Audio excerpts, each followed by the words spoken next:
Hey guys, welcome to the study with Mayank. मैं हूं आपका मयंक और आज ला रहा हूं मैं आपके लिए यूपीएससी सी सेट यानी सिविल सर्विसेज एप्टीट्यूड टेस्ट। हम लोग यहां पर सी सेट के प्रीवियस ईयर के क्वेश्चन पेपर डिस्कस कर रहे हैं। इसी क्रम में आज आपका जो है सी सेट 2013 का पेपर है, तो आज इसका जो है पार्ट 1 डिस्कस करेंगे। तो चलिए स्टार्ट करते हैं आज का वीडियो। देखते हैं मैं क्या क्या डिस्कस करना है यहाँ पर। तो आज के वीडियो में भी लास्ट वीडियो की तरह ही परिच्छेद दिए हुए हैं, यानी प्रीवियस वीडियो जो हमने देखे थे उनमें भी परिच्छेद थे, पैसेज थे, तो आज भी यहाँ पर भी परिच्छेद ही है। तो हाल के वर्षों में लोकतंत्र के विषय को लेकर उसके आसपास जिस प्रकार से शब्दाडंबर प्रयुक्त हुए हैं, उसके फलस्वरूप यह विषय अत्यंत संभ्रमपूर्ण हो गया है। गैर पश्चिमी विश्व के देशों पर लोकतंत्र अधिरोपित करने के समर्थकों यानी वस्तुतः इन देशों के स्वहित में ही, और ऐसे अधिरोपण के विरोधियों यानी उन देशों के अपने तौर तरीकों के लिए समादर होने के कारण के बीच एक बढ़ता हुआ विचित्र रूप से भ्रांत द्विभाजन बन गया है।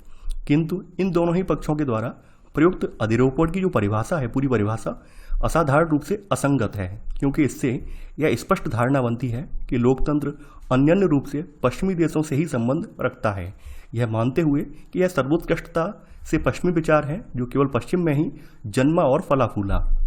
किंतु इस अवधारणा को और इससे विश्व में लोकतांत्रिक प्रथा की संभावना के बारे में जनित निराशावाद को औचित्यपूर्ण ठहराना बहुत कठिन होगा। प्राचीन भारत में स्थानीय लोकतंत्र के अनेक प्रयोग किए गए हैं। सचमुच विश्व में लोकतंत्र की जड़ों को समझने के लिए हमें विश्व के विभिन्न भागों में हुई जन सहभागिता और लोक विवेचन के इतिहास में रुचि लेनी होगी। यूरोपीय और अमेरिकी क्रम विकास के आधार पर हमें मात्र लोकतंत्र के विचार के परे देखना होगा। यदि हम लोकतंत्र को पश्चिम का एक प्रकार का विशेषीकृत सांस्कृतिक उत्पाद मान लें, तो अरस्तु ने दूरगामी अंतर्दृष्टि के साथ सहभागी जीवन की जिन व्यापक मांगों के विषय में बात की थी, उन्हें समझने में हम असफल हो जाएंगे। वास्तव में इस पर संदेह नहीं किया जा सकता कि लोकतंत्र की समकालीन प्रथा का सांस्थानिक ढांचा अधिकांश रूप में यूरोप और अमेरिका के गत कुछ शताब्दियों में हुए अनुभवों की देन है। इसे पहचानना अत्यंत महत्वपूर्ण है, क्योंकि सांस्थानिक प्रारूपों में ये विकास अत्यधिक नव परिवर्तनशील और अंततः प्रभावी हुए। इसमें कोई संशय नहीं हो सकता कि यहाँ एक प्रमुख पश्चिमी उपलब्धि है, यानी कि ये ऐसा माना जाता है कि वास्तव में जो लोकतंत्र का विकास हुआ है, यानी अभी हाल की शताब्दियों में जो आप लोकतंत्र का रूप देख रहे हैं, ये आपकी खास करके यूरोप और अमेरिका की जो कुछ गत शताब्दियों में वहाँ पे अनुभव हैं, उनकी ही देन मानी जाती है। ये यहाँ पर लास्ट पैराग्राफ में बात कही गई है। तो यहाँ पर आपका पहला वाला प्रश्न है, उपर्युक्त परिच्छेद में यथा उल्लिखित निम्नलिखित में से कौन सा लोकतंत्र के दृष्टिकोण के सर्वाधिक निकट है।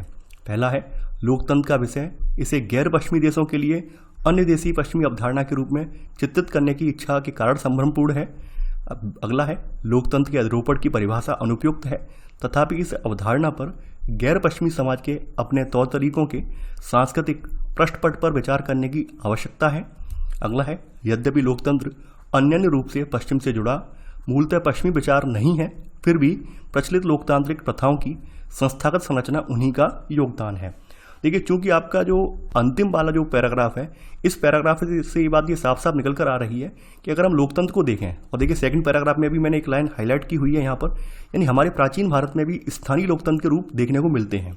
हालांकि जो आधुनिक लोकतंत्र की अवधारणा है, आधुनिक लोकतंत्र का विचार वास्तव में पश्चिम से ही और यूरोप से ही निकला हुआ है, तो ये इसमें कोई दोहराए नहीं है। तो इस हिसाब से आपका यहाँ पर सी वाला कथन आपका बिल्कुल सही हो जाएगा कि उपयुक्त परिच्छेद में जो लोकतंत्र के दृष्टिकोण का जो सर्वाधिक सन्निकट विचार है, ये यही है कि यद्यपि लोकतंत्र अन्य रूप से पश्चिम से जुड़ा मूलतः पश्चिमी विचार नहीं है, फिर भी प्रचलित लोकतांत्रिक प्रथाओं की संस्थागत संरचना उन्हीं का योगदान है। तो यहाँ पर पहले का आंसर होगा आपका सी वाला। सेकंड प्रश्न है अब आपका, परिच्छेद के संदर्भ में निम्नलिखित धारणाएं बनाई गई हैं, यानी यहाँ पर आपको पूछा गया है कौन सी उपयुक्त धारणाएं या धारणाएं वैध हैं। अनेक गैर पश्चिमी देश लोकतंत्र लाने में असफल रहे हैं, क्योंकि वे लोकतंत्र को पश्चिम का एक विशिष्ट सांस्कृतिक उत्पाद होने के रूप में देखते हैं। सेकंड, पश्चिमी देश हमेशा गैर पश्चिमी देशों पर लोकतंत्र अधिरोपित करने का प्रयास करते हैं। देखिए, यहाँ पर अगर आप दोनों जो ये यहाँ पर दिए हुए हैं, कथन दिए हुए हैं, इन कथनों को पूरा एनालाइज करेंगे तो आप ये पाएंगे पूरे पैराग्राफ में कहीं पर भी ये नहीं कहा गया है कि यानी कि जो गैर पश्चिमी देश हैं ये लोकतंत्र लाने में असफल रहे हैं, ये यहाँ पर कहीं भी नहीं कहा गया है। केवल यहाँ पे मतभेद दिखाए हैं, कुछ लोग तो लोकतंत्र के फेवर में हैं और कुछ लोग इसके विरोधी हैं, तो उस हिसाब से पहला वाला कथन तो गलत हो जाएगा। इसके अलावा यहाँ पे सेकंड कथन कहा गया है कि पश्चिमी देश हमेशा गैर पश्चिमी देशों पर लोकतंत्र अधिरोपित करने का प्रयास करते हैं, ये कथन भी सही नहीं है, क्योंकि हमने चूंकि दो पक्ष देख लिए थे, दो पक्ष हमने देख लिए थे कि भाई यहाँ पर एक समर्थक हैं और एक विरोधी हैं, तो इस हिसाब से हम कह सकते हैं कि पूरी तरह से ये जो थोपा गया विचार भी बोला जा रहा है, ये पूरी तरह से सही नहीं है। क्योंकि भाई भारत में भी कुछ लोग तो लोकतंत्र की हिमायती थे, तभी तो अपनाया गया, और अगर हिमायती नहीं होते तो नहीं अपनाया जाता। ऑब्वियस सी बात है कि हमारे ऊपर किसी ने लोकतंत्र का विचार पश्चिम की ओर से थोपा नहीं है। तो यहाँ पर आपका ये सेकंड वाला कथन है, ये भी गलत हो जाएगा। तो यहाँ पर आंसर होगा आपका डी वाला, ना तो एक सही है और ना ही दूसरा सही है। अब आपका अगला परिच्छेद है निगमित अभिशासन कुछ सिद्धांतों पर आधारित होता है। यानी यहाँ पर ये निगमित अभिशासन के बारे में बताया गया है कि ये कुछ जो कॉरपोरेट गवर्नेंस है, इसमें कहा गया है कि कुछ प्रिंसिपल्स पर बेस्ड होती है, जैसे कि समस्त निष्ठा और निष्पक्षता से कारोबार का संचालन करना, सभी व्यवहारों में पारदर्शी होना, सभी आवश्यक प्रकटनों और निर्णयों को करना, देश के सभी कानूनों का अनुपालन करना, पड़धारियों के प्रति जवाबदेह और जिम्मेदार होना तथा नैतिक रीति से कारोबार के संचालन की प्रतिबद्धता करना। निगमित अभिशासन के विषय में जिस दूसरी बात पर विशेष बल दिया गया है वह है कंपनी का प्रबंधन करते समय नियंत्रण करने वालों द्वारा व्यक्तिगत एवं निगमित निधियों के बीच भेद करने की क्षमता। मूलतः जो कंपनी अच्छे निगमित अभिशासन के लिए जानी जाती है, उसके साथ विश्वास का एक स्तर जुड़ा होता है। बोर्ड में स्वतंत्र निदेशकों के एक सक्रिय समूह का होना बाजार में विश्वास सुनिश्चित करने में बहुत बड़ा योगदान करता है। निगमित अभिशासन को उस एक मानदंड के रूप में जाना जाता है जिस पर विदेशी संस्थागत निवेशक यह निर्णय करते समय कि किन कंपनियों में निवेश किया जाए अधिकाधिक निर्भर होते जा रहे हैं। इसे उस कंपनी की शेयर कीमतों पर सकारात्मक प्रभाव रखने वाले के रूप में भी जाना जाता है। निगमित अभिशासन के मोर्चे पर स्वच्छ छवि का रखना कंपनियों के लिए अपेक्षाकृत अधिक उचित लागतों पर पूंजी उद्यम करने को भी सुगमतर बना सकता है। दुर्भाग्यवश निगमित अभिशासन बहुधा किसी बड़े घोटाले के प्रकटन के बाद ही चर्चा के केंद्र में आता है। यानी यहाँ पर पूरी तरह से पूरे पैराग्राफ में बात हुई है कॉर्पोरेट गवर्नेंस की। तो कॉर्पोरेट गवर्नेंस के बारे में यहाँ पर चर्चा की गई है। तो यहाँ पर आपका इससे संबंधित प्रश्न है, परिच्छेद के अनुसार निम्नलिखित में कौन सा अच्छे निगमित अभिशासन का व्यवहार होना चाहिए। पहला है कंपनियों को हमेशा देश के श्रम व कर कानूनों का अनुपालन करना चाहिए। सेकंड, देश की प्रत्येक कंपनी के बोर्ड में पारदर्शिता सुनिश्चित करने हेतु स्वतंत्र निदेशकों में से एक सरकारी प्रतिनिधि होना चाहिए। कंपनी के प्रबंधक को अपनी व्यक्तिगत निधियों का कंपनी में कभी भी निवेश नहीं करना चाहिए। देखिए यहाँ पर आप पहला पैराग्राफ पढ़ें तो पहला पैराग्राफ क्या कह रहा है, यहाँ पे साफ साफ कहा गया है कि कुछ सिद्धांतों पर आधारित होना चाहिए। यानी कुछ सिद्धांत कौन बनाएगा, भाई कंपनी कॉर्पोरेट गवर्नेंस के सिद्धांत होते हैं वो वास्तव में भारत की सरकार ने तय किए हैं कि भाई इसका कंपनी का बोर्ड कैसे बनेगा, कंपनी के बोर्ड में कैसे कैसे लोग यहाँ पे आएंगे, किस तरह से यहाँ पे चुनाव होगा, पूरा यहाँ पर आप देखेंगे उसके लिए रूल्स रेगुलेशन बनाए गए हैं। तो यहाँ पर आपका पहला वाला जो कथन दिया हुआ है कि कंपनी को हमेशा देश के श्रम व कर कानूनों का अनुपालन करना चाहिए, तो उस हिसाब से पहला वाला कथन सटीक हो जाएगा, यानी सही बैठेगा। सेकंड कथन आपका गलत है। देखिए यहाँ पर कहीं भी पैराग्राफ में ये बात नहीं कही गई है कि जो बोर्ड है बोर्ड में सरकारी प्रतिनिधि होना चाहिए। ये पूरे पैराग्राफ में कहीं भी बात नहीं कही गई है। और मैं आपसे बार बार वही रिपीट कर रहा हूँ लाइन कि आपको पैराग्राफ से बाहर निकल कर नहीं जाना है, बल्कि पैराग्राफ के भीतर ही आपको आंसर ढूंढना है। अगला है कंपनी के प्रबंधक को अपनी व्यक्तिगत निधियों का कंपनी में कभी भी निवेश नहीं करना चाहिए। इस संबंध में भी यहाँ पे कोई जानकारी नहीं दी गई है। तो यहाँ पर केवल आपका पहला वाला आंसर सही होगा। तो आंसर है आपका ए, केवल एक। चौथा प्रश्न है अब आपका, परिच्छेद के अनुसार निम्नलिखित में से अच्छे निगमित अभिशासन का यानी के प्रमुख लाभ क्या है। पहला, अच्छा निगमित अभिशासन कंपनी की शेयर कीमत में वृद्धि कर देता है। सेकंड, अच्छा निगमित अभिशासन युक्त कंपनी हमेशा अपने व्यवसाय आवर्त में तेजी से वृद्धि करती है। अच्छा निगमित अभिशासन विदेशी संस्थागत निवेशकों द्वारा कंपनी खरीदने में निर्णय लेने हेतु प्रमुख मानदंड होता है। देखिए यहाँ पर बात कही गई है इन सब के बारे में। तो आपने जो आपका सेकंड पैराग्राफ था तो इसमें साफ साफ ये बात कही गई है कि इससे क्या होता है, इन कंपनी का जो कॉर्पोरेट गवर्नेंस है अगर वो बेटर है तो क्या होगा, उस कंपनी की शेयर कीमतों पर सकारात्मक प्रभाव हमें देखने को मिलता है। ये हमने यहाँ पर देखा था। तो यहाँ पर आपका जो पहला वाला कथन है ये कथन यहाँ पर बिल्कुल सही है कि अच्छा निगमित अभिशासन कंपनी की शेयर कीमत में वृद्धि कर देता है।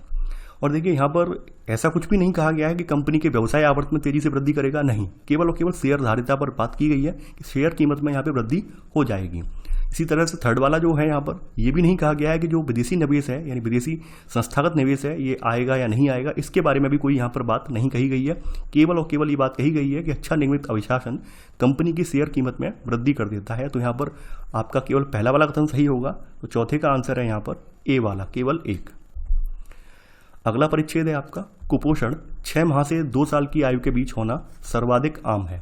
बड़े बच्चे की तुलना में छोटे बच्चे की भोजन की आवश्यकता कम होने के बावजूद ऐसा होता है।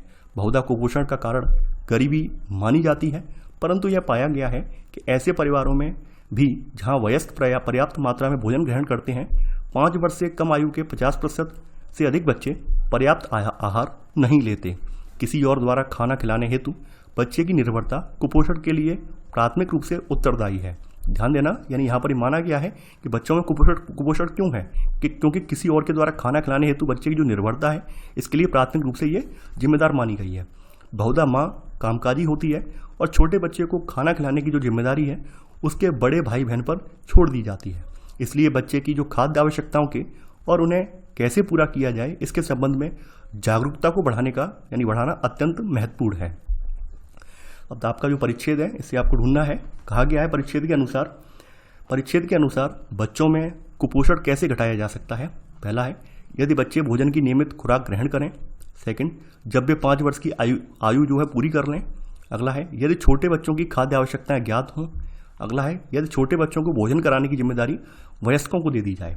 देखिए यहाँ पर सबसे इंपॉर्टेंट बात क्या है, पूरा पैराग्राफ कहीं भी ये नहीं कह रहा है कि छोटे बच्चों को जो भोजन कराने की जिम्मेदारी है वयस्कों को दे दी जाए, बल्कि यहाँ पर पैराग्राफ की जो अंतिम लाइन है ये क्या है, जागरूकता होना चाहिए। यानी कि इसके संबंध में बच्चे की जो खाद्य आवश्यकताएं हैं इसके संबंध में जागरूकता होना चाहिए, चाहे वो उसका भाई बहन ही क्यों ना हो, यानी उसका सिबलिंग ही क्यों ना हो, सहोदरी क्यों ना हो, उसको अपने भाई बहन की जो क्या उसे कितने समय पे खाना देना है, कितने समय पे पानी देना है, इसकी जानकारी होनी चाहिए। यहाँ पर ये नहीं कहा गया है कि भाई जो बच्चों का पोषण है वो बड़े लोग करवाएंगे, छोटे लोग नहीं करवाएंगे, उसके छोटे भाई बहन नहीं करवाएंगे, ऐसा पूरे पैराग्राफ में कहीं भी नहीं बोला गया है। इतनी बात बोली गई है कि बस क्या खिलाना है, कब खिलाना है, आपको उसकी सही जानकारी हो। तो यहाँ पर आपका जो यहाँ पर सी वाला कथन सही हो जाएगा, यानी यदि छोटे बच्चों की खाद्य आवश्यकताएं ज्ञात हों कि भाई बच्चा अब रो रहा है, इसको दूध की आवश्यकता है, पानी की आवश्यकता है, या जो है टॉयलेट करेगा, जो भी उसे हो वो पता होना चाहिए। तो कहीं ना कहीं यहाँ पर हम क्या कर पाएंगे, कुपोषण से लड़ पाएंगे। तो 5वें का आंसर होगा यहाँ पर सी वाला। 6वां प्रश्न है अब आपका, लेखक के अनुसार कुपोषण का मुख्य कारण गरीबी नहीं है, बल्कि यह तथ्य कि छोटे बच्चों की देखरेख करना कामकाजी माताओं की प्राथमिकता नहीं होती। सेकंड, लोक स्वास्थ्य अधिकारियों द्वारा पोषण संबंधी जरूरतों की जानकारी का प्रचार नहीं किया जाता। देखिए यहाँ पर अगर बात करें, यहाँ पे पूछा गया है नीचे दिए गए कूट का प्रयोग करके सही उत्तर चुनिए। देखिए यहाँ पे बात करें तो ये पहला वाला कथन बिल्कुल सही है कि छोटे बच्चों की जो देखरेख करना है ये वास्तव में कामकाजी माताओं की जो है प्राथमिकता नहीं होती है। कामकाजी माताएं जो होती हैं अक्सर अपने जो भी बड़े बच्चे होते हैं उनके ऊपर डाल देती हैं या परिवार के अन्य सदस्यों के ऊपर डाल देती हैं। तो इस वजह से भी कहीं ना कहीं बच्चे का पोषण नहीं हो पाता है। अगला है, लोक स्वास्थ्य अधिकारियों द्वारा पोषण संबंधी जरूरतों की जानकारी का प्रचार नहीं किया जाता। देखिए पूरे पैराग्राफ में ऐसा कहीं भी नहीं कहा गया है कि लोक स्वास्थ्य अधिकारी जो हैं पोषण संबंधी जरूरतों की जानकारी का प्रचार नहीं करते हैं, ये पूरे पैराग्राफ में कहीं नहीं कहा गया है। तो यहाँ पर आपका केवल पहला वाला कथन सही होगा। तो आंसर है आपका केवल 1। परिच्छेद 4 है आपका, अनेक आनुभविक अध्ययनों से पता चलता है कि कृषक जोखिम उठाने के अनिच्छुक होते हैं। यद्यपि अनेक मामलों में ऐसा मामूली रूप से पाया जाता है। यह दर्शाने के भी प्रमाण हैं कि कृषकों की जोखिम उठाने की अनिच्छुकता जो है ऐसे फसल प्रतिरूपों और निविष्ट उपयोग में परिणत होती है जो आय को अधिकतर करने के स्थान पर जोखिम को करने हेतु अविकल्पित हैं। कृषक कृषिगत जोखिमों को संभालने और उनका सामना करने के लिए अनेक रणनीतियां अपनाते हैं। इनके अंतर्गत फसल एवं जोतों का विविधीकरण, गैर कृषि रोजगार, माल का भंडारण एवं परिवार के सदस्यों का रणनीतिक प्रवास इत्यादि पद्धतियां सम्मिलित हैं। बटाई काश्तकारी से लेकर नातेदारी, विस्तारित परिवार तथा अनौपचारिक ऋण अभिकरण जैसी संस्थाएं भी हैं। कृषकों द्वारा जोखिम उठाने में एक प्रमुख बाधा यह है कि एक ही प्रकार के जोखिम उस क्षेत्र में बड़ी संख्या में किसानों को प्रभावित कर सकते हैं।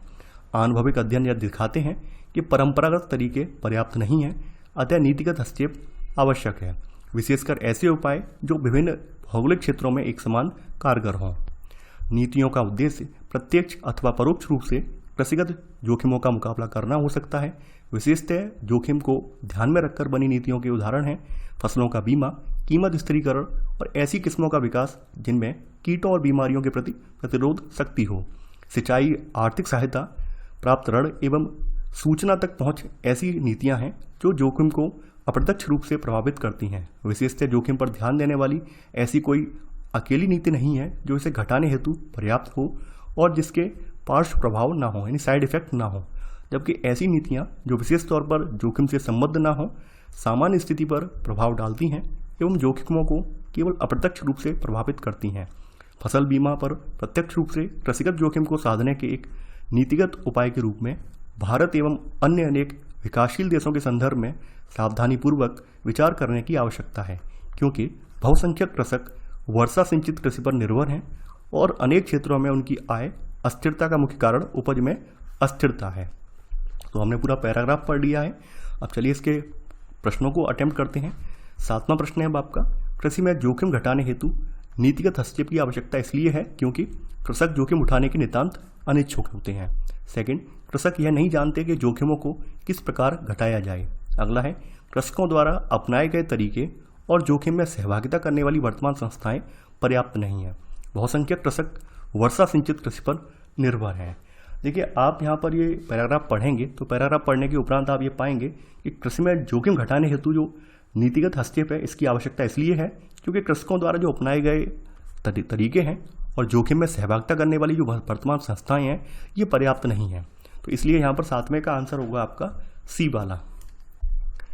8वां प्रश्न है अब आपका, उपर्युक्त परिच्छेद से निम्नलिखित प्रेक्षणों में से कौन सा उभरकर सामने आता है।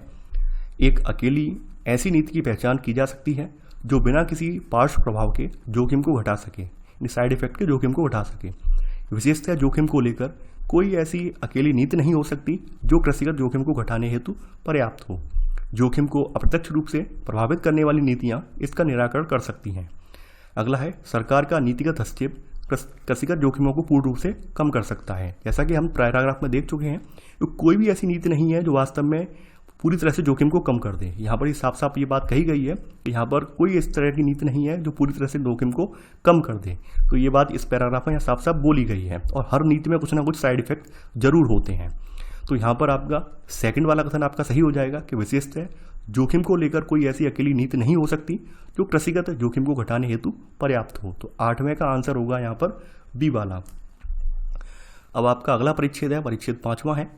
पिछले कुछ वर्षों में भारत के वित्तीय बाजारों में बृहत्तर घनता और तरलता प्राप्त की है। 1991 से हुए सतत सुधारों ने विश्व अर्थव्यवस्था के साथ भारतीय अर्थव्यवस्था और इसकी वित्तीय व्यवस्था के अंतर संबंधों और एकीकरण को आगे बढ़ाया है। इसीलिए अंतर्राष्ट्रीय वित्तीय बाजारों में दुर्बल विश्व आर्थिक प्रत्याशाओं और अनवरत विद्यमान अनिश्चितताओं ने उभरती हुई बाजार अर्थव्यवस्थाओं पर स्पष्ट प्रभाव डाला है। सार्वभौम जोखिम से जुड़े सरोकारों ने विशेषकर यूरो क्षेत्र में ग्रीस की घोर ऋण समस्या की संक्रामकता से प्रभावित होकर, जो कि अस्थिरता के सामान्य से अधिक ऊंचे स्तर के रूप में भारत और अन्य अर्थव्यवस्थाओं में फैल रही है, पूरे वर्ष के 72 हिस्से में वित्तीय बाजारों को यहाँ पर प्रभावित किया है। अंतर्राष्ट्रीय वित्तीय बाजारों की निधियन बाधाएं बैंक और निगमों के लिए विदेशी निधियन की उपलब्धता और लागत दोनों को प्रभावित कर सकती थी। चूंकि भारतीय वित्तीय तंत्र में बैंकों का प्रभुत्व है, ध्यान देना, यानी यहाँ पर अपने भारतीय वित्तीय तंत्र में माना गया है कि बैंकों का प्रभुत्व है और बैंकों की तनाव को झेल पाने की क्षमता पूरी वित्तीय स्थिरता के लिए बहुत महत्वपूर्ण है। हालांकि भारतीय बैंक हाल के वर्षों में पूंजी से जोखिम भारित जो परिसंपत्तियां हैं इनके अनुपात में गिरावट और गैर निष्पादन पूर्ण परिसंपत्तियों के स्तरों में वृद्धि के बावजूद मजबूत बने रहे हैं। पूंजी पर्याप्तता स्तर नियामक आवश्यकताओं से ऊपर बने हुए हैं। वित्तीय बाजार की जो आधारिक संरचना बिना किसी बड़ी रुकावट के परिचालित हो रही है। आगे वित्तीय तंत्र का और अधिक विश्वव्यापीकरण, संगठन, विनियंत्रण और विविधीकरण होने पर बैंकिंग कार्य और अधिक जटिल और जोखिमपूर्ण हो सकता है।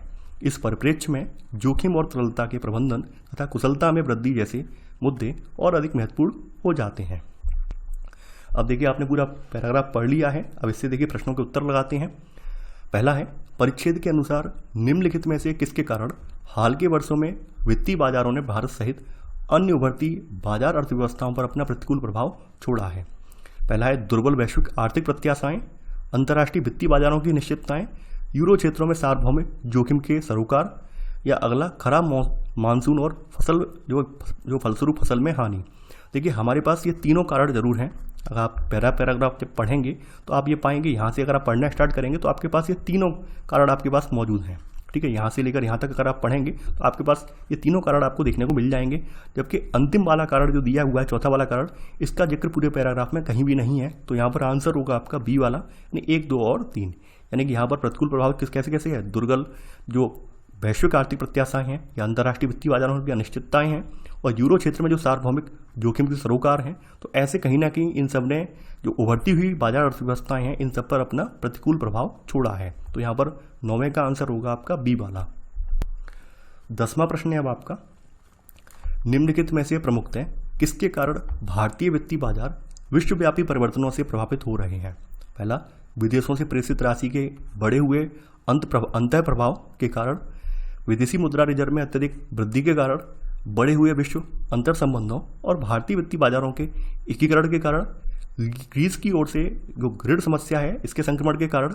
देखिए हमारे यहाँ के अब यहाँ पे साफ साफ आपके पैराग्राफ में कहा गया है, क्योंकि अब हमारे जो संबंध हैं वास्तव में जुड़ते जा रहे हैं, यानी हम लोग जो विश्व है विश्व से जुड़ते जा रहे हैं। और कहीं ना कहीं जब हम विश्व से जुड़ते जा रहे हैं तो उससे हमारे यहाँ क्या हो रहा है, यानी ये बात यहाँ पे कही गई है कि अंतर अर्थव्यवस्था के साथ भारतीय अर्थव्यवस्था और इसकी वित्तीय व्यवस्था में अंतर संबंधों और एकीकरण को आगे बढ़ाया है। तो इसलिए यहाँ पे ये इस लाइन में इसका कारण बताया गया है कि मान लीजिए ग्लोबली कोई समस्या आती है, ग्लोबली कोई पैंडेमिक आती है, तो उसका असर भारतीय अर्थव्यवस्था पर भी देखने को मिलता है। तो यहाँ पर आपका जो सी वाला कथन है ये कथन बिल्कुल सही हो जाएगा कि बढ़े हुए जो विश्व अंतर संबंध हैं और भारतीय वित्तीय बाजारों के एकीकरण के कारण हमारे यहाँ क्या है, यानी हमारे यहाँ जो विश्वव्यापी परिवर्तन हो रहे हैं वो हमें भी देखने को मिल रहे हैं। तो यहाँ 10वें का आंसर होगा आपका सी वाला। 11वां प्रश्न है अब आपका, परिच्छेद के अनुसार भारतीय वित्तीय तंत्र में पूर्ण वित्तीय स्थिरता सुनिश्चित करने के लिए बैंकों की तनाव झेलने की क्षमता महत्वपूर्ण है, क्योंकि भारतीय वित्तीय तंत्र भारत सरकार द्वारा नियंत्रित होता है, बैंकों के साथ कम एकीकृत है, भारतीय रिजर्व बैंक के द्वारा नियंत्रित होता है, इस पर बैंकों का प्रभुत्व है। देखिए यहाँ पर बिल्कुल सही बात है, जो भारतीय वित्तीय तंत्र है इस पर बैंकों का प्रभुत्व है, ये हम यहाँ पर लाइन देख चुके हैं। यानी कि यहाँ पर ये वाली जो लाइन आपकी है, तो यहाँ पर ये लाइन इसमें साफ साफ इस लाइन में ये बात दोहराई गई है कि जो भारतीय वित्तीय बाजार है इस पर बैंकों का प्रभुत्व बना हुआ है। तो इसलिए जरूरी ये है कि बैंक मजबूत बने रहें, यहाँ पर ये बात इसमें कही गई है, क्योंकि भारतीय वित्तीय तंत्र में बैंकों का प्रभुत्व है। तो उस हिसाब से आपका ये वाला जो कथन है, यानी कि यहाँ पर डी वाला कथन है, ये सही हो जाएगा। यानी कि भारतीय वित्तीय तंत्र पर किसका, बैंकों का प्रभुत्व है, यानी बैंकों के ऊपर संकट आता है तो इसका मतलब क्या है, आपके भारत की इकोनॉमी पर भी संकट आ जाएगा। तो यहाँ पर 11वें का आंसर होगा आपका डी वाला। 12वां प्रश्न है अब आपका, निम्नलिखित में से किसके कारण जोखिम और तरलता के प्रबंधन को भविष्य में भारतीय बैंकिंग तंत्र में अधिक महत्व मिल सकता है। और अधिक विश्वव्यापीकरण, भारतीय तंत्र का यानी वित्तीय तंत्र का और अधिक संगठन और नियंत्रण, वित्तीय तंत्र का और अधिक विविधीकरण, अर्थव्यवस्था में और अधिक वित्तीय समावेशन। देखिए हमने जो अंतिम पैराग्राफ पढ़ा था तो ये पैराग्राफ में ये लाइन यहाँ से यहाँ तक जो दी हुई है इसमें साफ साफ विश्वव्यापीकरण, संगठन, विनियंत्रण और विविधीकरण की बात की गई है। ठीक है, इनकी बात यहाँ पर की गई है। तो उस हिसाब से हमारा यहाँ पर पहला वाला कथन बिल्कुल सही है, सेकंड वाला कथन भी आपका यहाँ पर बिल्कुल सही है और थर्ड वाला कथन भी यहाँ पर बिल्कुल सही है। हालांकि अर्थव्यवस्था में और अधिक वित्तीय समावेशन इसकी बात यहाँ पर नहीं कही गई है। तो यहाँ पर केवल आंसर होगा आपका 12वें का ए, 1, 2 और 3। अब देखिए अगला प्रश्न है आपका, परिच्छेद 6वां है आपका। यहाँ पर जो तेल है, तेल के बारे में पूछा गया है, यानी कच्चा खनिज तेल जमीन से एक तीखी गंध के साथ गाढ़े काले या भूरे तरल के रूप में बाहर आता है। यह अनेक विभिन्न पदार्थों का, जिनके प्रत्येक के अपने विशिष्ट गुण हैं, जटिल मिश्रण है। उन पदार्थों में से अधिकांश विभिन्न अनुपातों में हाइड्रोजन और कार्बन के संयोग हैं। इस प्रकार के हाइड्रोकार्बन दूसरे रूपों जैसे अलकतरा यानी राल, डामर तथा प्राकृतिक गैस के रूप में भी पाए जाते हैं। खनिज तेल समुद्र में रहने वाले लघु जीवों के मृत शरीरों और तथा पौधों से उद्गमित होता है।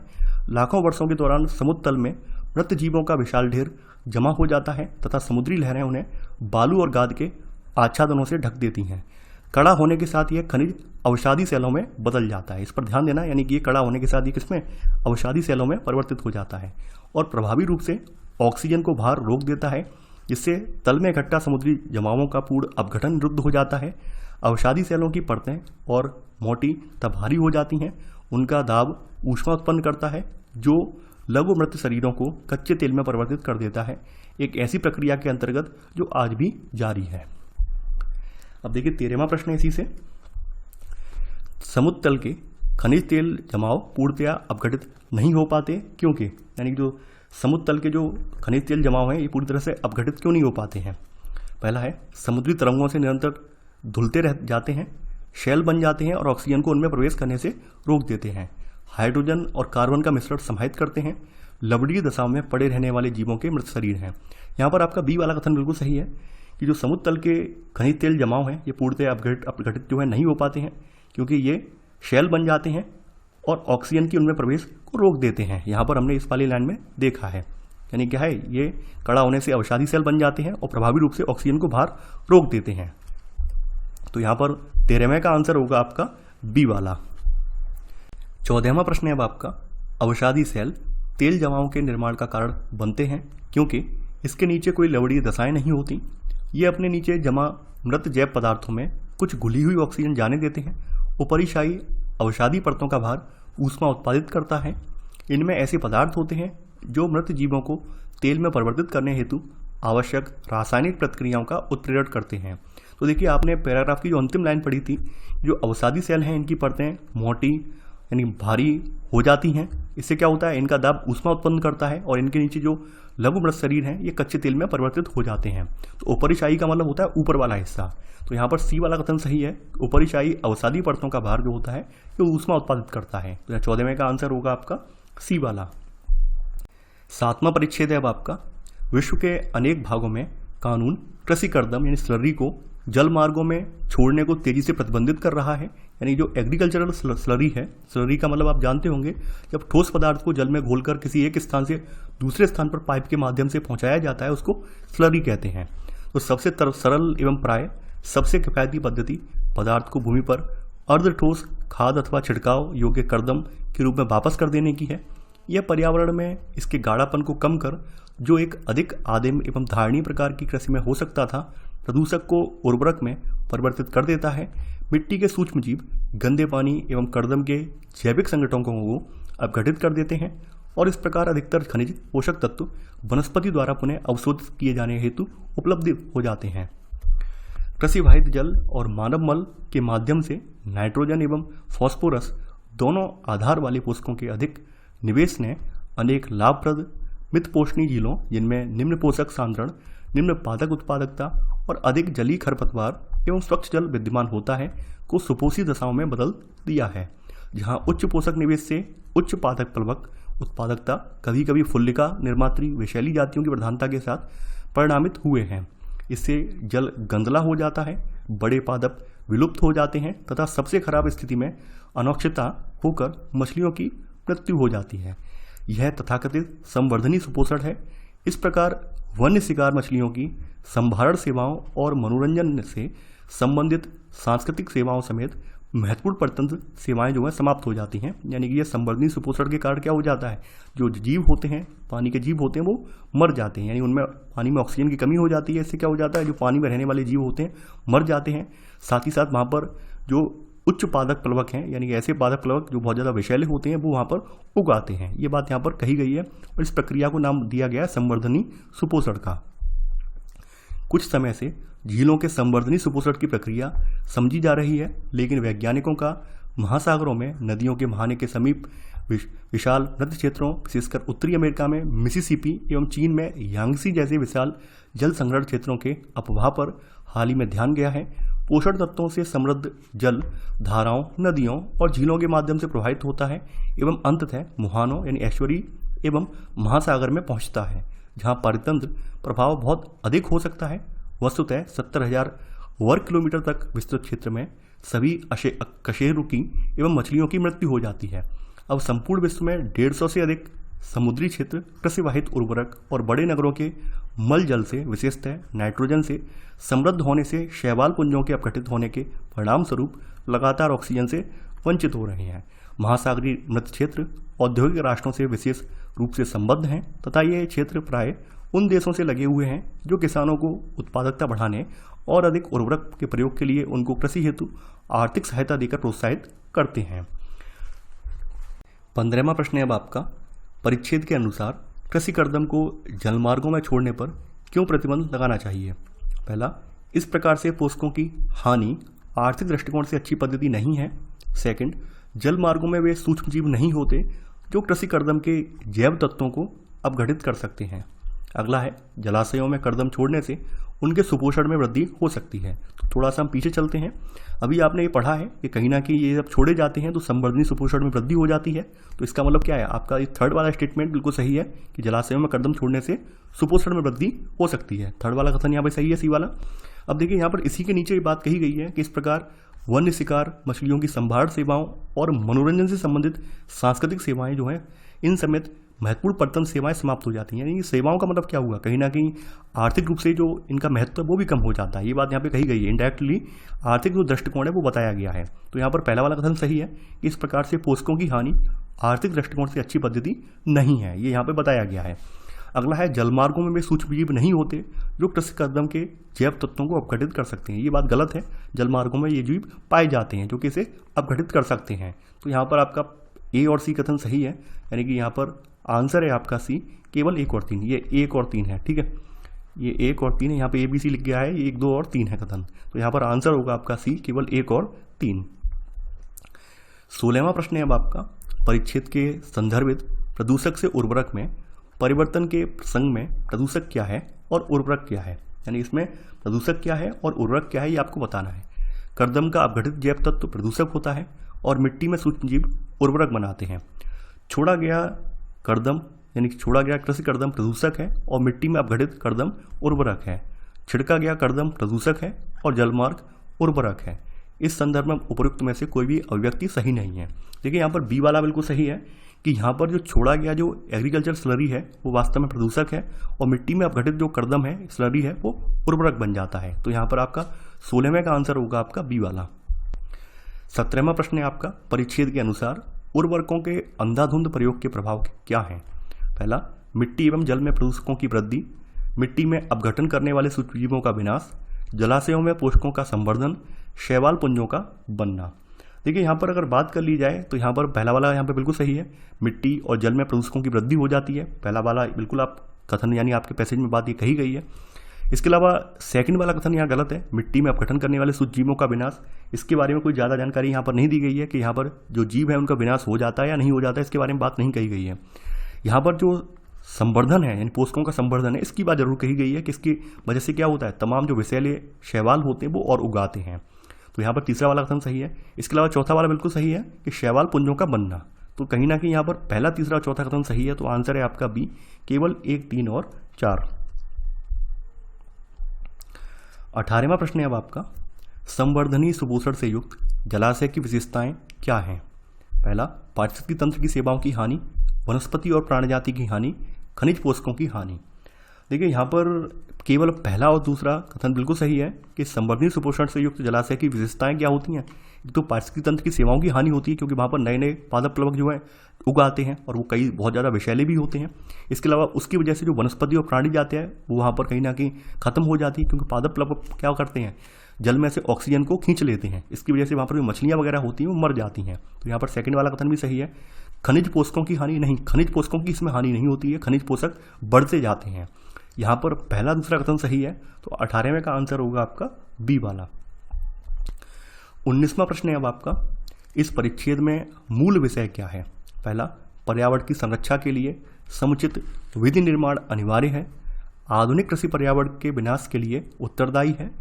कृषि से अनुचित अवशिष्ट निस्तारण जलीय प्रतंत्र को विनिष्ट कर सकता है।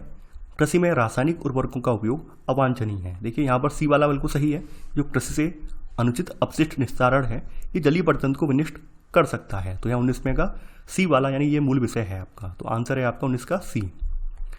आपका अगला परिच्छेद है, विश्व के दुखों को केवल भौतिक सहायता द्वारा मिटाया नहीं जा सकता। जब तक कि मनुष्य का स्वभाव न बदले उसकी भौतिक आवश्यकताएं सदैव बढ़ती रहेंगी और दुखों को सदा अनुभव किया जाता रहेगा और भौतिक सहायता की कोई भी मात्रा उन्हें पूर्णतः दूर नहीं कर सकेगी। समस्या का एकमात्र समाधान यह है कि मानव जाति को विशुद्ध बनाया जाए। अज्ञानता बुराई की जननी है और उन सभी दुखों की भी जिन्हें हम देखते हैं। मनुष्य को प्रकाश मिले, वे विशुद्ध और आत्मिक रूप से सशक्त एवं शिक्षित हों। केवल तभी दुनिया से दुख कम होंगे। हमारे देश के प्रत्येक घर को धर्मार्थ शरण स्थल में बदल सकते हैं, हम धरती को अस्पतालों से भर सकते हैं, परंतु जब तक मनुष्य का चरित्र परिवर्तित ना होगा मानवीय दुख अनवरत बने रहेंगे। तो यहाँ पर 20वां प्रश्न है आपका, परिच्छेद के अनुसार निम्नलिखित कथनों में से कौन सा मनुष्य के दुखों के कारण के रूप में सर्वाधिक संभावित सत्य है, ये पूछा गया है। समाज में व्याप्त बुरी आर्थिक और सामाजिक दशाएं, मनुष्य का अपना चरित्र परिवर्तित करने से इनकार, उसके समाज से भौतिक और सांसारिक सहायता की अनुपस्थिति, परिवर्तनशील सामाजिक संरचना के कारण अनवरत बढ़ती हुई भौतिक आवश्यकताएं। देखिए यहाँ पर बी वाला बिल्कुल सही है। पूरा पैराग्राफ इस बात को इंगित कर रहा है कि मनुष्य अपना चरित्र परिवर्तित करने से इनकार कर रहा है। ये बात यहाँ पर कही गई है, ये बात यहाँ पर कही गई है। देखिए ये बात ठीक है, ये यहाँ से लेकर आप ये पैराग्राफ पढ़ेंगे तो इसमें ये बात ये निकल कर आ रही है। तो कहीं ना कि मनुष्य अपना चरित्र परिवर्तित कर लेगा तो शायद उसके जो भी दुख हैं वो कम हो जाएंगे। तो मनुष्य क्या कर रहा है, बार बार अपने दुखों को कम करने के लिए जो अपना चरित्र परिवर्तन नहीं कर रहा है, इस वजह से दुख बढ़ते जा रहे हैं। तो यहाँ पे 20वें का आंसर होगा आपका बी वाला। 21वां है, परिच्छेद के संदर्भ में निम्नलिखित धारणाएं बनाई गई हैं। पहली है, लेखक मानवीय दुखों के उन्मूलन में भौतिक और सांसारिक सहायता को प्राथमिक महत्व देता है। सेकंड, धर्मार्थ, आवास, अस्पताल इत्यादि मानवीय दुखों को एक बड़ी सीमा तक दूर कर सकते हैं। देखिए यहाँ पर ना तो पहला सही है और ना ही दूसरा सही है। मैं रीजन बता दे रहा हूँ। यहाँ पे पहले कथन में कहा गया है लेखक मानवीय दुखों के उन्मूलन में भौतिक और सांस्कृतिक जो सहायता है इसको प्राथमिक महत्व देता है। देखिए यहाँ पर इसको प्राथमिक महत्व नहीं दिया गया है। यहाँ पर ये साफ साफ इस लाइन को आप अगर पढ़ेंगे तो यहाँ पर साफ साफ कही गई है कि उन्हें भौतिक सहायता की कोई भी मात्रा उन्हें पूर्णतः दूर नहीं कर सकेगी, ये बात यहाँ पे कही गई है। तो ये आपका पहला वाला जो कथन दिया गया गलत हो गया। इसके अलावा कहा गया कि धर्मार्थ, आवास, अस्पताल इत्यादि मानवीय दुखों को एक बड़ी सीमा तक दूर कर सकती हैं।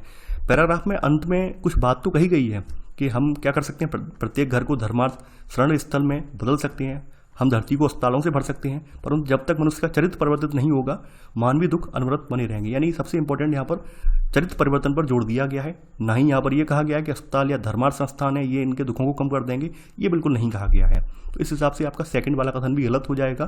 तो आंसर होगा आपका डी, ना तो एक सही है और ना ही दूसरा। अब देखिए आपका अगला परिच्छेद है, परिच्छेद नंबर 9 है आपका।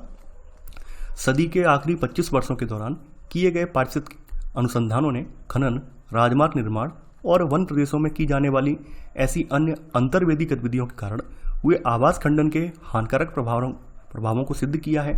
जब जंगलों का एक बड़ा खंड और छोटे टुकड़ों में विखंडित हो जाता है तो इन सभी टुकड़ों के कोर मानवीय क्रियाकलापों के संपर्क में आ जाते हैं और इसका परिणाम होता है संपूर्ण वन प्रदेश का अपकर्ष, वनाच्छादित भूप्रदेशों और गलियारों का सातत्य भंग हो जाता है, जिससे वन्य जीवन की अनेक विलोप प्रवण जातियां प्रभावित होती हैं। इस प्रकार जैव विविधता संरक्षण को सबसे गंभीर खतरा आवास खंडन से माना जाता है। खनन कंपनियों को इस वन भूमि का तदर्थ अनुदान, साथ ही निरंकुश गैर कानूनी खनन इस खतरे को और बढ़ा रहे हैं। तो आप देखिए हम परिच्छेद यहाँ पर 1 बाय 1 करके देखते हैं। यहाँ पे इस परिच्छेद का केंद्र बिंदु क्या है, वनों में गैर कानूनी खनन, वन जीवन का विलोपन, प्रकृति का संरक्षण या आवास का विघटन। देखिए यहाँ पर सबसे बड़ी बात क्या है, आवास का विघटन। यानी जो मानवीय गतिविधियाँ बढ़ती जा रही हैं उससे क्या हो रहा है, जो प्राकृतिक में मौजूद प्रकृति के जो भी जीव हैं उनके नेचुरल आवास हैं उनका विघटन हो रहा है। तो यहाँ पर 22वें का आंसर होगा आपका डी वाला। 23वां प्रश्न है आपका, वनाच्छादित भूप्रदेशों तथा गलियारों का सातत्य बनाए रखने का क्या प्रयोजन है। पहला है जैव विविधता का संरक्षण, खनिज संसाधनों का प्रबंधन, मानवीय क्रियाकलापों के लिए वन भूमि का अनुदान। तो ये बताना है यहाँ पर कौन सा सही है। देखिए यहाँ पर केवल पहला वाला सही है, यानी वनाच्छादित भूप्रदेशों और गलियारों का जो सातत्य अगर बनाए रखेंगे तो कहीं ना कहीं जैव विविधता का संरक्षण होगा। खनिज संसाधनों के प्रबंधन की वजह से तो वन बर्बादी हो रहे हैं, ये बात हम जानते हैं, तो सेकंड तो हो ही नहीं सकता। मानवीय क्रियाकलापों के लिए वन भूमि का अनुदान, ये नहीं हो सकता, यानी कि मानवीय क्रियाकलापों के लिए वन भूमि का अनुदान नहीं किया जाता है। यहाँ पर केवल और केवल आपका पहला वाला सही है। तो आंसर है आपका केवल 1। देखिए अब आपके हिंदी वाले पैसेज यहाँ पे समाप्त हो गए हैं, अब अंग्रेजी वाला पैसेज है। 7-year-old gym came home from the park without his new bicycle. यानी यहाँ पर कहा गया है कि 7 वर्षीय जिम जो है वो अपनी नई साइकिल के बिना पार्क से घर आया। An old man and a little boy borrowed it. यानी कहने का मतलब क्या है, एक बूढ़े आदमी और एक छोटे लड़के ने इसे उधार लिया। ही एक्सप्लेन्ड, यानी उसने समझाया, they are going to bring it back at 4 o'clock। यानी कि वे इसे 4 बजे वापस लाने जा रहे हैं। His parents were upset that he had given his expensive new bicycle. यानी यहाँ पर कहा गया है उसके जो माता पिता हैं वो परेशान थे क्योंकि उसने अपनी महंगी साइकिल दे दी थी। But were secretly proud of his kindness and faith. लेकिन कहीं ना कहीं चुपके से उसकी जो दयालुता है, उसका जो दयालुपन है, उस पर वो गर्व और उन्हें विश्वास था। केम 4 o'clock, नो बाईसाइकिल, यानी कहने का मतलब क्या है कि 4 बज गए लेकिन साइकिल नहीं आई। द पेरेंट्स पर एनेक्सियस, यानी कि एनेक्सियस का मतलब क्या है कि बहुत ज़्यादा चिंतित होना, ठीक है, यानी बहुत ज़्यादा चिंतित होना, तो माता पिता चिंतित हुए। But at the 4:30 the door bell rang and there stood a happy man and a boy with the bicycle and a box of chocolates. यानी कि 4:30 बजे हैं और 4:30 बजे दरवाजे की घंटी बजी है और एक खुश आदमी और एक लड़का खड़ा था साइकिल और चॉकलेट का एक डिब्बा लिए हुए। Jim suddenly disappeared into his bedroom and then came running out, यानी कि जिम जो है अचानक से गायब हो गया है, अपने शयन कक्ष की ओर गायब हो गया है और फिर बाहर भागते हुए आया है। ऑल राइट, ठीक है, he said after examining the cycle, यानी कि उसने पूरा साइकिल को अच्छी तरह एग्जामाइन किया, यानी कि अच्छे से देखा परखा कहीं टूट टाट तो नहीं गई है, ख़राब तो नहीं हो गई है। You can have your watch back, यानी कहने का मतलब क्या है, अब आप अपनी घड़ी वापस ले सकते हैं। यानी कहने का मतलब हमें समझ में आ रहा है कि जिम ने जो अपनी साइकिल उधार दी थी वो किसी के बदले में दी थी और ये घड़ी के बदले में दी थी। यानी कि जो बूढ़ा आदमी है और उसका जो लिटिल बॉय है उसने उसे घड़ी बदले में दी थी और इसके बदले में जिम ने उसे साइकिल दी थी। 24वां प्रश्न है अब आपका। When Jim came home without his bicycle his parents were angry with him, were worried, did not feel concerned, were eager to meet the old man and the little boy. देखिए सबसे बड़ी बात है यहाँ पर वो बहुत ज़्यादा जो एनेक्सियस बोले गए हैं, यानी कि चिंतित, वो चिंतित थे। तो यहाँ पर आपका 24वें का बी वाला कथन यहाँ पर सही है। 25वां प्रश्न है आपका। Jim return the watch to the old man and the little boy because they gave him chocolates, his father was proud of him, he was satisfied with the condition of his bicycle, they were late only by 30 minute. देखिए सबसे बड़ी बात क्या थी, gym ने ये जो bicycle दी थी अपनी, वो एक कंडीशन पर दी थी, यानी उसने इन्हें अपनी घड़ी दे दी थी, कह सकते हैं घड़ी एक किसी एवज में दी थी। एवज का मतलब क्या, मान लीजिए वो भाग ना जाए या अन्य कोई रीजन हो, इस वजह से उसने अपनी घड़ी इनके पास गिरवी रख दी थी और इसने उसे अपनी साइकिल उधार दे दी थी। तो ही was satisfied with the condition of his bicycle. तो यहाँ पर 25वें का आंसर होगा सी वाला। तीसरा पैसेज है अब आपका। Stout old lady was walking with her basket down the middle of a street in Petrograd to the great confusion of the traffic and no small peril to herself.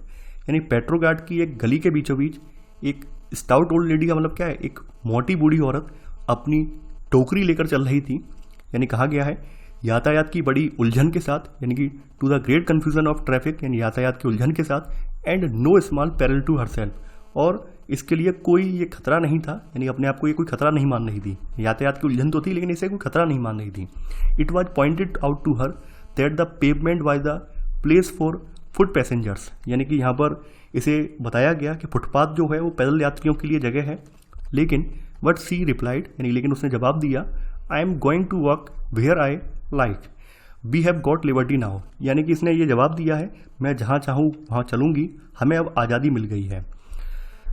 I did not occur to the dear lady that if liberty entitled the foot passenger to walk down the middle of the road, it also entitled the taxi driver to drive on the pavement, and that the end of such liberty would be universal chaos। यानी कहने का मतलब क्या है कि प्रिय महिला को यह नहीं लगा यह स्वतंत्रता जो है पैदल यात्री को सड़क के बीच से जो है बीच से जो है नीचे चलने का अधिकार देती है, तो वह टैक्सी चालक को भी फुटपाथ पर गाड़ी चलाने का अधिकार देती है। और इस तरह से क्या होगा, इस तरह से ये जो स्वतंत्रता अपनी अपनी लोग बता रहे हैं, इससे and that the end of such liberty would be universal Chaos, और इस तरह की जो स्वतंत्रता है वो वास्तव में क्या करेगी, अंत में सार्वभौमिक अराजकता हो जाएगी। ये बात कही गई। चेओस का मतलब होता है अराजकता फैलाना।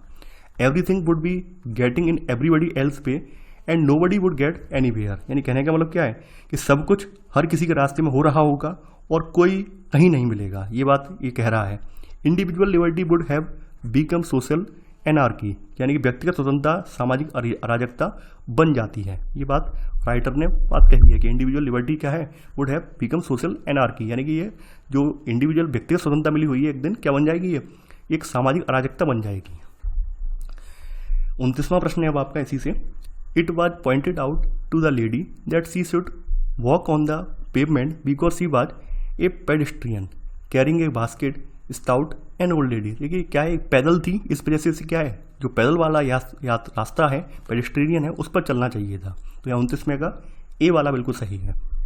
तीसरा है the lady refused to move from the middle of the street because she was not afraid of being killed, she felt that she is entitled to do whatever she like, she did not like walking on the pavement, she was confused. देखिए यहाँ पर सबसे बड़ी बात क्या है, जो lady ने रिप्लाई दिया था उस रिप्लाई से बात निकल कर आ रही है she is entitled to do whatever she is like, यानी कि वो जो करना चाह रही थी, जो उसे पसंद है वो करना चाह रही थी। सबसे बड़ा जवाब उसने ये दे दिया, यानी वो स्वतंत्र है, उसने अपने आप की लिबर्टी का यहाँ पे हवाला दे दिया है। तो यहाँ पर 30वें का आंसर होगा आपका बी वाला। अगला है आपका 31वां, the old lady failed to realise that she was not really free, her liberty was not unlimited, she was an old person, roads are made for motor vehicle only. देखिए यहाँ पर सबसे बड़ी बात क्या है, यहाँ पर बी वाला होगा, यानी हर लिबर्टी वाज नॉट अनलिमिटेड, यानी कि जो ओल्ड लेडी है उसे ये ज्ञात नहीं हो पा रहा था कि जो उसकी स्वतंत्रता है वो वास्तव में अनलिमिटेड नहीं थी, ये उसे ज्ञात नहीं हो पा रहा था, यानी वो अपनी स्वतंत्रता को जो है मनमाने ढंग से जो जीना चाह रही थी। तो यहाँ पर 31वें का आंसर होगा आपका बी वाला। अब देखिए यहाँ पर निम्नलिखित 6 प्रश्नांशों के लिए निर्देश दिए गए हैं और नीचे 6 प्रश्नांश दिए गए हैं। प्रत्येक प्रश्नांश में से एक स्थिति का वर्णन है, जिसके पश्चात उसके 4 संभव उत्तर दिए गए हैं। जिस उत्तर को आप सर्वाधिक उपयुक्त मानते हैं उसे आप अपने उत्तर के रूप में अंकित कीजिए। प्रत्येक प्रश्नांश के लिए केवल एक ही उत्तर चुनिए। उत्तरों का मूल्यांकन जो है ये दी गई परिस्थिति की उपयुक्तता के स्तर पर आधार पर किया जाएगा। और यहाँ पर ये बात बताई गई है कि कृपया सभी प्रश्नांशों के उत्तर दीजिए, क्योंकि इन 6 प्रश्नांशों के लिए गलत उत्तरों के लिए कोई दंड नहीं है यहाँ पर। यानी जैसे पिछली बार का जो आपने सी सेट दिया था उसमें भी था, सेम वही यहाँ पर दिया गया है। 32वां प्रश्न है आप कार्यालय अध्यक्ष हैं। कुछ मकान कार्यालय कर्मियों को आवंटित करने के लिए सुरक्षित रखे गए हैं और आपको इस मामले में विवेकाधिकार प्राप्त है। मकानों के आवंटन के लिए कुछ नियम आपके द्वारा बनाए गए हैं और उन्हें सार्वजनिक कर दिया गया है। आपका निजी सचिव, जो आपके बहुत निकट है, आपके पास आता है और पैरवी करता है कि उसके पिता गंभीर रूप से बीमार हैं, अतः उसे मकान के आवंटन में प्राथमिकता दी जानी चाहिए। कार्यालय सचिवालय नियमानुसार इस प्रार्थना का परीक्षण कर उसके अनुरोध को ठुकरा देता है और नियमानुसार प्रक्रिया अपनाने की संस्तुति करता है। आप अपने निजी सचिव को नाराज नहीं करना चाहते, इन परिस्थितियों में आप क्या करेंगे? पहला आंसर है उसे अपने कमरे में बुलाएंगे और व्यक्तिगत रूप से स्पष्ट करेंगे कि आवंटन क्यों नहीं किया जा सकता। सेकंड, उसकी वफादारी जीतने के लिए उसे मकान आवंटित कर देंगे। थर्ड, यह सिद्ध करने के लिए कि आप निष्पक्ष हैं और आप किसी के साथ पक्षपात नहीं करते, कार्यालय टिप्पणी से सहमति व्यक्त करेंगे। अगला है फाइल अपने पास पड़े रहने देंगे और कोई आदेश नहीं देंगे। देखिए इस तरह की जो परिस्थिति है, इस तरह की परिस्थिति में आपको ये करना है, आप उसे पर्सनली बुलाइए, क्योंकि आपका वो निजी सचिव है। निजी सचिव का मतलब ही यही है, क्योंकि आप पर्सनली भी उससे बात करते हैं, डिस्कशन करते हैं। तो आप क्या करेंगे, निजी अपने कमरे में बुलाएंगे, व्यक्तिगत रूप से उसे स्पष्ट करेंगे कि आवंटन क्यों नहीं किया जा सकेगा, तो वो ज़्यादा बेटर रहेगा। तो यहाँ पर आपका पहला वाला 32 का पहला वाला जो आंसर दिया गया ये ज़्यादा सटीक है। 33वां प्रश्न है अब आपका, दिल्ली में पंजीकृत व्यावसायिक टैक्सी से दूसरे राज्य के करीबी शहर की ओर जाते हुए आपका टैक्सी चालक आपको बताता है कि चूंकि उसके पास उस शहर में टैक्सी चलाने का परमिट नहीं है, अतः वह उसके परिवहन कार्यालय पर रुकेगा और 40 रुपये प्रतिदिन का निर्धारित शुल्क अदा करेगा। काउंटर पर शुल्क अदा करते समय आप पाते हैं कि परिवहन लिपिक 50 रुपये अतिरिक्त वसूल रहा है, जिसके लिए कोई रसीद नहीं दी जा रही है। आप अपनी बैठक के लिए जल्दी में हैं। इन परिस्थितियों में आप क्या करेंगे? पहला, काउंटर पर जाएंगे और लिपिक से वह धन वापस मांगेंगे जो उसने अवैध रूप से लिया है। कोई हस्तक्षेप नहीं करेंगे, क्योंकि यह मामला टैक्सी चालक और कर अधिकारियों के बीच है। अगला है घटना का संज्ञान लेंगे और बाद में संबंधित अधिकारियों से इसकी रिपोर्ट करेंगे। इसे एक साधारण मामला समझेंगे और भूल जाएंगे।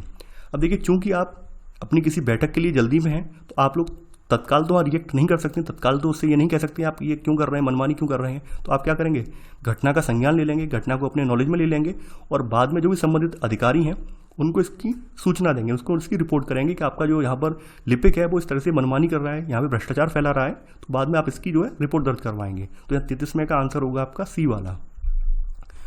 34वां प्रश्न है अब आपका, एक व्यक्ति दूर दराज के एक गाँव में रहता है, जहाँ पहुँचने के लिए बस से लगभग 2 घंटे लगते हैं। इस ग्रामीण का पड़ोसी बहुत ताकतवर भूस्वामी है, जो इस गरीब ग्रामीण की जमीन जबरदस्ती हथियाना चाहता है।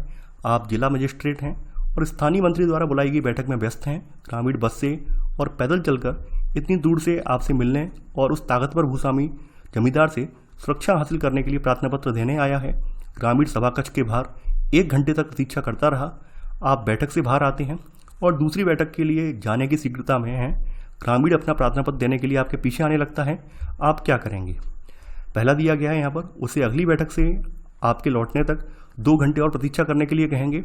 अगला है, उसे बताएंगे कि मामला वास्तव में एक कनिष्ठ अधिकारी द्वारा देखा जाना है, अतः वह प्रार्थना पत्र उसे दे दे। अपने एक वरिष्ठ मातहत अधिकारी को बुलाकर निर्देश देंगे कि वह ग्रामीण की समस्या का हल निकाले। अगला है, उसका प्रार्थना पत्र तेजी से लेकर उससे कुछ प्रासंगिक प्रश्न उसकी समस्या के बारे में पूछेंगे और बैठक के लिए चले जाएंगे। देखिए, चूंकि इस तरह के जो मामले होते हैं, यहाँ पर प्रशासन को पूरी तरह से एक्टिव रूप से रहकर सुनना होता है, उनको समझना होता है और उसके बाद एक्शन भी लेना होता है। अब चूंकि जो अधिकारी है वो लगातार मीटिंगों में व्यस्त हैं, यानी आप जिला मजिस्ट्रेट हैं और आप लगातार यानी किसी भी ऊंचे ओहदे पर, जिला मजिस्ट्रेट के ओहदे पर हैं और आप अपनी मीटिंगों में व्यस्त हैं उस दिन, तो ऑब्वियस सी बात है आप उसे जो है पर्सनली टाइम तो नहीं दे पाएंगे। तो आप क्या करेंगे? जो भी आपकी नज़र में सबसे बड़ा वरिष्ठ अधिकारी है, यानी आपके बाद जो सबसे बड़ा वरिष्ठ अधिकारी पड़ रहा है, आप उसको ट्रांसफर कर देंगे। यानी आप अपने एक वरिष्ठ मातहत अधिकारी को बुलाकर ये निर्देश देंगे कि वह ग्रामीण की समस्या का हल निकाले। क्योंकि आप तो उस दिन मान लीजिए सीएम की मीटिंग हो सकती है, कोई और इंपॉर्टेंट मीटिंग हो सकती है, तो हो सकता है आपका पूरा दिन या पूरी रात वहाँ पर निकल जाए, लेकिन तब तक वो फरियादी जो है वो बैठा नहीं रहेगा, फरियादी वेट नहीं करता रहेगा। क्योंकि फरियादी जो है फरियाद लेकर आया है और फरियाद लेकर तभी आया है जब वो बहुत ज़्यादा परेशान है। तो ऐसे में आप उसकी परेशानी बढ़ाएंगे नहीं, बस उसका निराकरण करेंगे। तो निराकरण यहाँ पर वही करेंगे आप कि अपना कोई वरिष्ठ मातहत अधिकारी है उसको आप निर्देश देंगे कि वो ग्रामीण की समस्या का हल निकाले। 34वें का आंसर होगा आपका सी वाला। 35वां प्रश्न है, आप जिस जिले में आप जिला मजिस्ट्रेट हैं वहाँ चीनी की किल्लत है। सरकार ने आदेश निकाला है कि वैवाहिक उत्सवों पर अधिकतम 30 किलो चीनी जारी की जा सकती है। आपके करीबी दोस्त के बेटे का विवाह होने वाला है और आपका मित्र अपने बेटे के विवाह के लिए कम से कम 50 किलो चीनी जारी करने का अनुरोध करता है। जब आप इस मामले में सरकारी नियंत्रण के बारे में बताते हैं तो वह नाराज हो जाता है। उसका विश्वास है कि चूंकि आप जिला मजिस्ट्रेट हैं, आप जितनी भी मात्रा में चीनी जारी कर सकते हैं, जितनी भी मात्रा में आप चीनी जारी कर सकते हैं, आप उससे अपनी मित्रता में बिगाड़ नहीं चाहते। इन परिस्थितियों में आप इस स्थिति से कैसे निपटेंगे? पहला है, उसे अतिरिक्त मात्रा में चीनी जारी कर देंगे जिसके लिए आपके मित्र ने अनुरोध किया है। अपने मित्र को अतिरिक्त मात्रा में चीनी जारी न करके नियमों का सख्ती से पालन करेंगे। अगला है, अपने मित्र को सरकारी आदेशों की प्रति दिखलाएंगे और उसे नियमानुसार चीनी की कम मात्रा स्वीकार करने के लिए तैयार करेंगे। उसे आवंटन करने वाले अधिकारी को सीधे प्रार्थना पत्र देने की सलाह देंगे और सूचित करेंगे कि आप ऐसे मामलों में हस्तक्षेप नहीं करते। अब चूंकि आपका वो मित्र है तो मित्र का फर्ज ये होता है कि अपने मित्र की आंखें खोलना, अपने मित्र के सामने सच कहना। तो अपने मित्र को क्या करेंगे, आप सरकारी आदेश की प्रति दिखलाएंगे और आप ये कहेंगे कि इसके नियमानुसार चीनी की कम मात्रा स्वीकार करने के लिए तैयार करेंगे। यानी आप उसे मनाएंगे। आप ये कहेंगे, भाई हमारे पास लिखित में ऊपर से ऑर्डर है और आप भ्रष्टाचार नहीं फैला सकते हैं, क्योंकि कहीं ना कहीं आपकी नौकरी का भी खतरा है इसमें। तो ऑब्वियस सी बात है, मित्र से अगर आप अनुनय विनय करेंगे, मित्र को आप समझाएंगे, तो मित्र आपका जो है मान जाएगा। यहाँ 35वें का आंसर होगा आपका सी वाला। 36वां प्रश्न है अब आपका, आप एक ऐसे क्षेत्र में परिवार नियोजन कार्यक्रम लागू करने के प्रभारी हैं जहां वर्तमान नीति का कड़ा विरोध हो रहा है। आप निवासियों को छोटे परिवार रखने की आवश्यकता मनवाना चाहते हैं। इस संदेश को संप्रेषित करने का सर्वोत्तम तरीका क्या होगा? पहला है, निवासियों को स्वास्थ्य और जीवन स्तर सुधारने हेतु परिवार नियोजन की आवश्यकता तर्कसंगत रूप से समझाना, देर से विवाह एवं बच्चों के बीच उचित अंतर को प्रोत्साहित करना, परिवार नियोजन युक्तियां अपनाने के लिए प्रोत्साहन प्रदान करना, ऐसे लोगों से जिनका बांधीकरण हो चुका है अथवा जो गर्भ निरोधक प्रयोग कर रहे हैं, निवासियों से प्रत्यक्षतः बात करने का आग्रह करना। देखिए, यहाँ पर क्या करना है आपको, सबसे बड़ी बात क्या है, आप जो भी निवासी हैं जो इस काम के लिए रेडी नहीं है, उनको स्वास्थ्य और जीवन स्तर सुधारने हेतु जो परिवार नियोजन की आवश्यकता है, इसको तर्कसंगत रूप से समझाएंगे कि इससे क्या क्या लाभ हैं। तो क्या होगा, लोग ये बात समझ जाएंगे और वो जो परिवार नियोजन कार्यक्रम है इसका समर्थन करने लगेंगे। तो 36वें का आंसर होगा आपका ए वाला। 37वां प्रश्न है अब आपका, आप एक विश्वविद्यालय में शिक्षक हैं और एक विषय विशेष पर प्रश्न पत्र बना रहे हैं। आपके सहकर्मियों में से एक जिसका पुत्र उसी विषय पर परीक्षा की तैयारी कर रहा है आपके पास आता है और आपको सूचना देता है कि यह उसके पुत्र का परीक्षा को उत्तीर्ण करने का आखिरी अवसर है और आपसे परीक्षा में आने वाले प्रश्नों के संकेत देकर पुत्र की सहायता करने हेतु आग्रह करता है। अतीत में आपके उस सहकर्मी ने दूसरे मामले में आपकी सहायता की है। आपका सहकर्मी आपको सूचित करता है कि परीक्षा में अनुत्तीर्ण होने पर उसका पुत्र अवसाद से ग्रस्त हो जाएगा। इन परिस्थितियों में आप क्या करेंगे? पहला, अतीत में उसके द्वारा की गई सहायता को देखते हुए आप उसकी सहायता करेंगे, खेद व्यक्त करेंगे कि आप उसकी कोई सहायता नहीं कर सकते। अगला है, अपने सहकर्मी को आप समझाएंगे कि ऐसा करने से विश्वविद्यालय के अधिकारियों का विश्वास भंग होगा और आप उसकी सहायता करने की स्थिति में नहीं है। अगला है उच्चाधिकारियों को अपने सहकर्मी के आचार की शिकायत करेंगे। देखिए यहाँ पर सी वाला कथन ज़्यादा सटीक है, यानी आप अपने सहकर्मी को समझाएंगे कि ऐसा करने से जो विश्वविद्यालय है इसके अधिकारियों का विश्वास भंग होगा और आप उसकी सहायता करने की स्थिति में बिल्कुल भी नहीं है। तो यहाँ 37वें का आंसर होगा आपका सी वाला। तो ये था हमारा आज का वीडियो। आई होप आपको ये वीडियो पसंद आया होगा। देखिए आप लोग वीडियो को लाइक शेयर करना बिल्कुल ना भूलें, और मैं बार बार आपसे रिक्वेस्ट कर रहा हूँ, आप लोग कोई भी सब्जेक्ट जब लाया जाता है उस समय सब्जेक्ट को पूरी तरह से पढ़ा कीजिए। आप लोग क्या करते हैं, पहले दिन तो वीडियो देख लेते हैं जोश में आकर, लेकिन धीरे धीरे करके आपका वो जोश या एनर्जी है वो कम होती जाती है। आप ये छोड़ देते हैं कि बाद में देख लेंगे। देखिए बाद में देखने से ये होता है कि बाद में जब आपको कुछ चीज़ समझ में नहीं आती है और बाद में जब आप कमेंट करते हैं तो हो सकता है मैं उस कमेंट पर रिप्लाई ना दे पाऊँ, लेकिन जब तत्काल में ही कोई वीडियो चल रही होती है और आपको कोई चीज़ समझ में नहीं आती है और आप उस समय जब कमेंट करते हैं तो मैं उसका तत्काल रिप्लाई देता हूँ। तो इसलिए आप कोशिश कीजिए जैसे जैसे वीडियो आते जाएँ तत्काल उसे आप देखते जाइए, ताकि आपके मन में कोई भी डाउट हो वो क्लियर हो जाए। तो चलिए आज के लिए बस इतना ही। Thanks for watching. जय हिंद।